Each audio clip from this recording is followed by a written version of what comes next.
తాను దేశ గురువును డబ్బులు ఇవ్వాలంటూ అమాయక ప్రజలను ఇబ్బందులకు గురి చేస్తున్నాడు కేటుగాడు.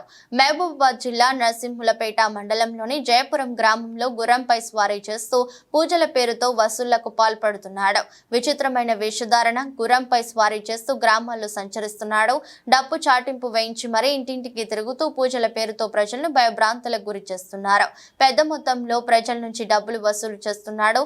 ఇంట్లో అరెస్టం దోషం ఉందని ఇంటింటికి తిరిగి పూజలు చేస్తానని, అందుకు కట్నం సమర్పించుకోవాలని బేరాలు సాగిస్తూ ఇలా ప్రతి ఇంటికి 500 రూపాయల నుంచి 5,000 రూపాయల వరకు పూజల పేరుతో వసూళ్లకు పాల్పడుతున్నారని గ్రామస్తులు మండిపడుతున్నారు.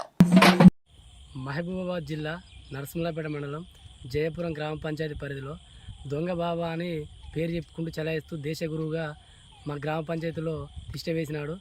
గత 2 రోజుల నుంచి అమాయక ప్రజల్ని ఆసరగా చేసుకొని 500 రూపాయల నుండి 5,000 పదాల వరకు చాలా పైసలు వసూలు చేస్తూ మీకు నరదిష్టి ఉంది, మీకు చేతబడి ఉంది, మూఢనమ్మకాలతోటి అన్ని ప్రజలను భయాభ్రాంతులకు గురి చేస్తూ వాళ్ళ దగ్గరగా అమాయక ప్రజల నుంచి సొమ్ము రాబట్టుకున్నారు. మా గ్రామ పంచాయతీలో ఇలాంటి విషయం తెలియగా మేము అడుగుదామనేసరికి ఆయన నైట్కే షిఫ్ట్ అయిపోయాడు.